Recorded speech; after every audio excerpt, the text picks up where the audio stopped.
Hello, I'm James Yardley, Senior Research Analyst at Fund Caliber, and today I'm joined by Anthony Cross, the elite rated manager of the Liontrust Special Situations Fund. Thank you very much for joining us, Anthony. Morning, good to see you. Anthony, you first developed your economic advantage process 25 years ago. It's been phenomenally successful. Can you explain to our viewers exactly what it is and how it works?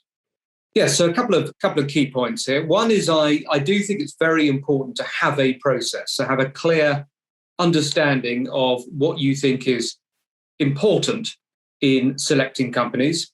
Develop for yourself a framework, because a process really helps kind of remove emotion in investing, and it makes you really think about what are the key characteristics of companies that you think will be really important in their success going forward. So right across the market, you can have lots of different investment processes. You can have value styles, you can have growth styles, you can have things that are short-term, things that are long-term. But having a process, I think, is really important. It helps really frame one's judgments and make sure that you're stripping out emotion from investing. Now, our investment process is all about trying to find long-term compounding businesses. And the way that we do that is to initially focus on intangible assets, so intellectual capital. And we're interested in intangible assets because we think they provide companies with strong barriers to competition, pricing power, and then the ability to compound out growth over a long period of time. And we deliberately have three assets, which are our first gateway. So any company we own must demonstrate either a strength of intellectual property, so patents, copyrights, trade secrets, and know-how, or strong distribution networks, or high contracted recurring income of at least 70% of turnover. Once we're happy that a company has at least one of these, we'll then look at the other intangible assets in a business. So we love brands, we like companies with strong customer relationships, procedures, formats, culture.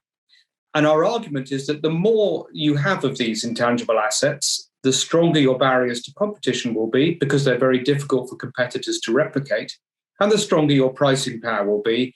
And then if we can find that you've got some good structural growth behind you, you can really be one of those long-term compounding businesses that can be so successful on the market.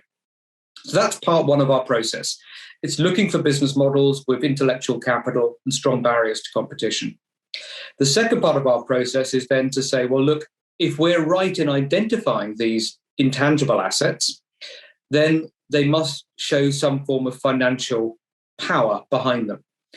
And the way that we look for our financial outputs in companies is using an independent database called Quest that looks at the returns that a company makes compared with its cost of capital.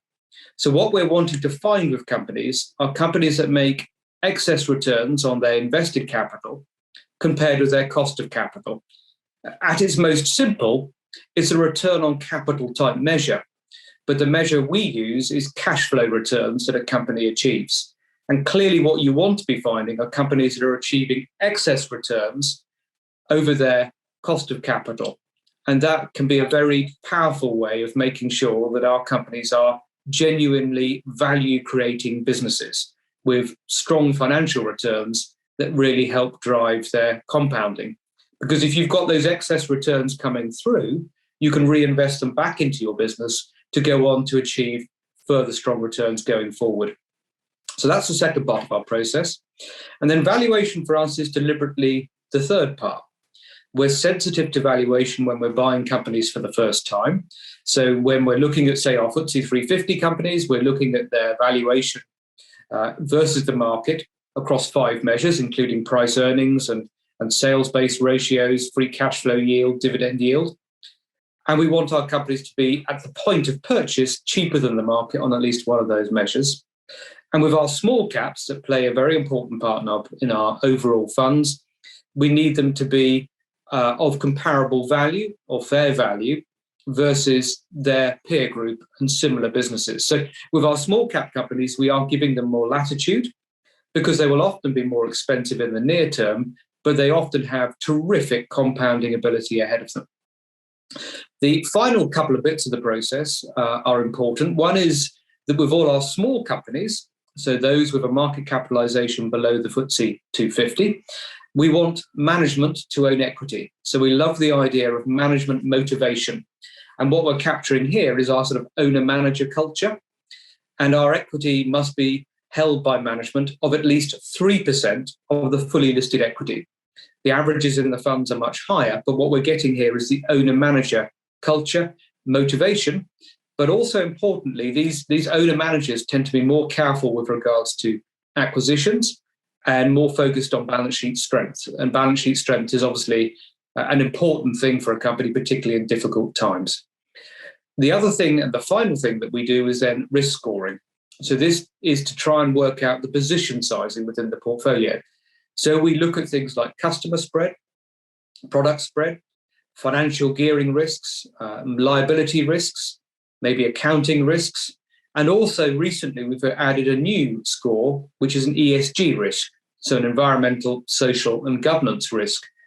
And the risk scoring then sets how much a company will be in the portfolio. And they will go in either 1%, 2% or 3% into the fund, and they can move by as much as 1% within their risk grade before we would cut them back. So the biggest holdings could go as high as 4%, and then we'd trim them.